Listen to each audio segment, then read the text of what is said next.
Sejumlah orang tua yang tinggal di blank zone atau sekolah yang tidak masuk dalam zona sekolah manapun mengeluhkan SPMB sistem domisili. Mereka menilai kebijakan tersebut merugikan anak-anak mereka karena tidak memiliki akses sekolah yang terdekat.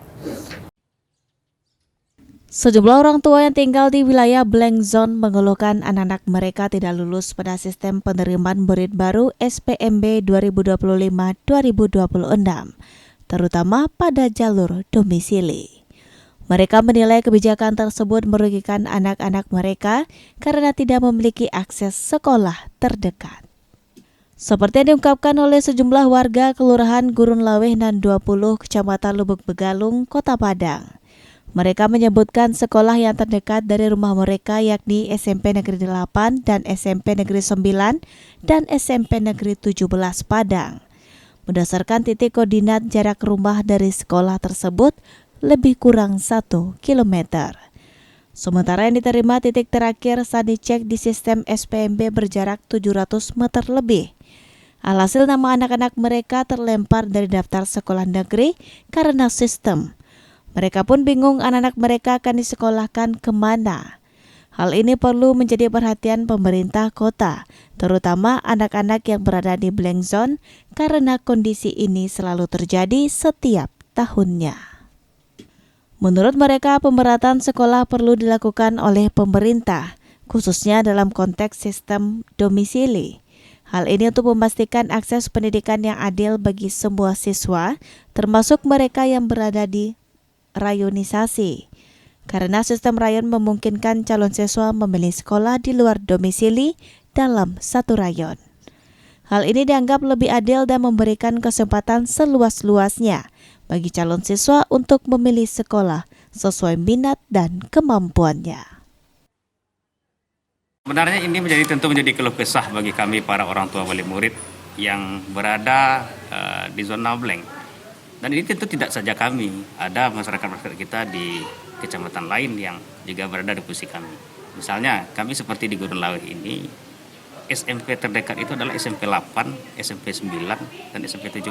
Nah, sementara di titik kami, tidak masuk itu lebih dari jaraknya 1 kiloan.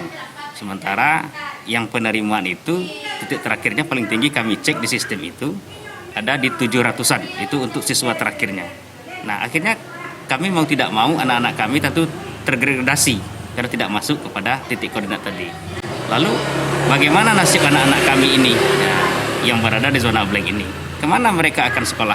Sekolah terdekatnya adalah sekolah tersebut, tetapi tidak masuk kepada titik atau jarak penerimaan yang ditentukan oleh sistem. Tidak lulus seleksi di sekolah SMP 8 dan SMP 9. Jadi jalur terdekat bagi kami hanya SMP 8 dan SMP 9. Selebihnya lebih jauh lagi gitu kan. Tapi anak-anak saya ini tidak lulus seleksi gitu di sini gitu kan. Saya kan berada di Gurun Laweh Nan 20. Jadi satu pun tidak lulus. Kemana saya menyekolahkan anak kami gitu kan. Kalau seperti ini kan kami jadi sebagai orang tua jadi bingung gitu kan. Saya berharap, saya minta sama pemerintah Kota Padang, saya berharap sistem ini kembali dulu seperti sistem rayonisasi seperti dulu gitu. Lebih gampang, lebih tidak mempersulit kami sebagai orang tua memasukkan anak ke sekolah itu. Sementara itu, Kepala SMP Negeri 8 Padang Ratnawati menyampaikan, saat ini pendaftaran semua jalur sudah selesai. Sekarang masuk tahap verifikasi data. Bagi yang lulus seleksi, pendaftaran ulang akan dilaksanakan pada tanggal 25 hingga 26 Juni 2025 mendatang. Tahun ajaran 2025-2026 ini, SMP Negeri 8 Padang menerima sebanyak 9 rombel dengan jumlah murid 288 orang. Kondisi saat ini sekarang pada tanggal 23. Jadi pendaftaran sudah selesai. Jadi sekarang ini adalah masih dalam verifikasi data oleh operator.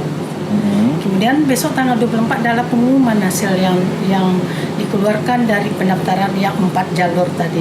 Jalur domisili, jalur prestasi, jalur afirmasi, dan jalur moderasi. Semuanya besok tanggal 24 keluar hasil. Syawaludin, Padang TV.